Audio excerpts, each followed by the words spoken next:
Allô tout le monde, je vous parle aujourd'hui en direct de mon bureau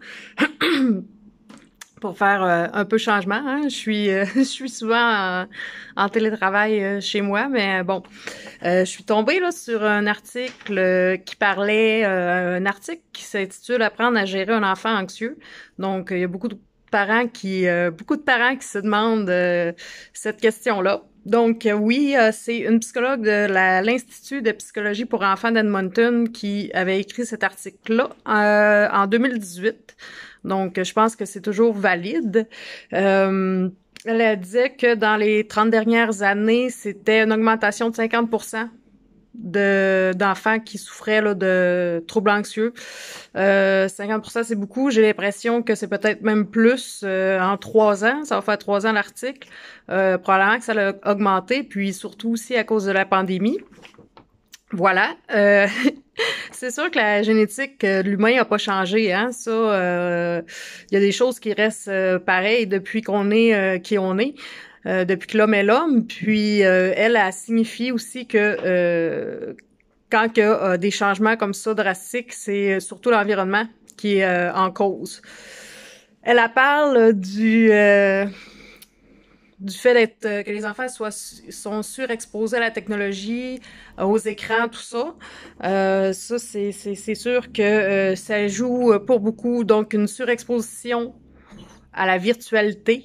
Ça fait aussi qu'il y a moins de jeux, de vrais jeux, hein, parce que ça c'est un autre des cette motivation qu'on retrouve chez les mammifères, c'est le jeu. Donc, le fait aussi pour les enfants d'explorer leur environnement par eux-mêmes, de partir à l'aventure ou de grimper sur des modules, puis aujourd'hui, il y a comme une surprotection des enfants. Je pense que les modules trop dangereux, jugés trop dangereux aujourd'hui n'existent plus, ou je sais même pas si ça existe encore. Bref, mais c'est important pour le développement de l'enfant d'explorer l'environnement, de prendre des risques, de se créer des jeux.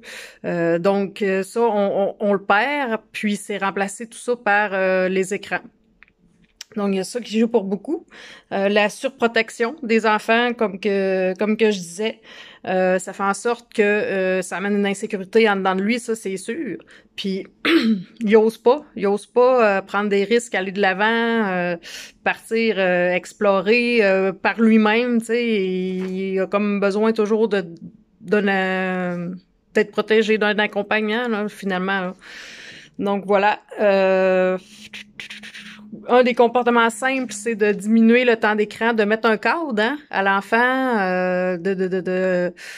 mettons par jour ou bref, pour les enfants, c'est ça qui est suggéré. Mais aussi surtout, c'est aux parents de voir aussi leur propre utilisation des écrans, parce que un enfant qui est témoin d'une famille où est-ce que tout le monde est sur les écrans, surtout les parents, ben dans sa tête à lui, c'est normal. Mais ça induit à l'enfant comme quoi que les dépendances, de façon générale, c'est normal.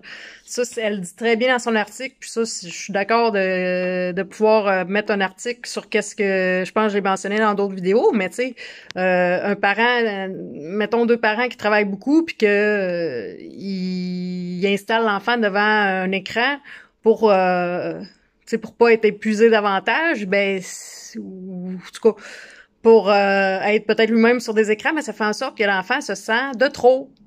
Fait que ça, c'est très malheureux. Fait qu'il se sent insécurisé.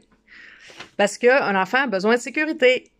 Puis voilà. Donc c'est ça, c'est que les parents, faut qu'ils se conscientisent un peu plus sur leur utilisation, eux, des écrans.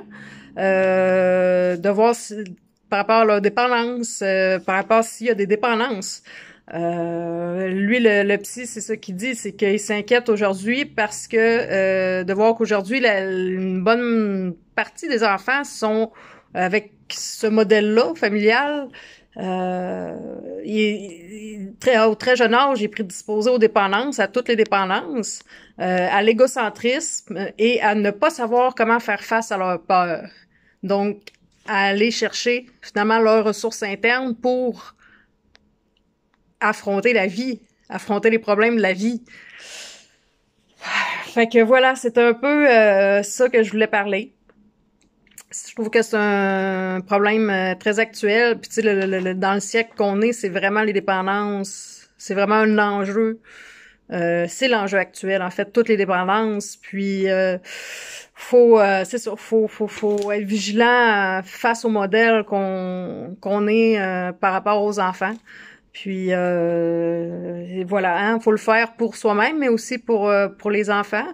Euh, donc c'est un peu ça.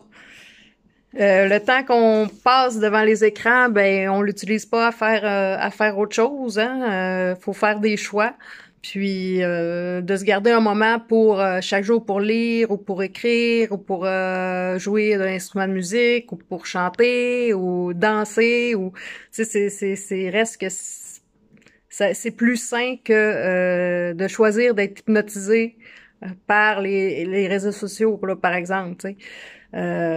Bref, c'était un peu le mot de la journée. Donc aujourd'hui, on est encore le 21, non, on est le 11 janvier 2021. Mon nom est Katia Bissonnette et puis je suis psychologue. On voit mon merveilleux diplôme ici.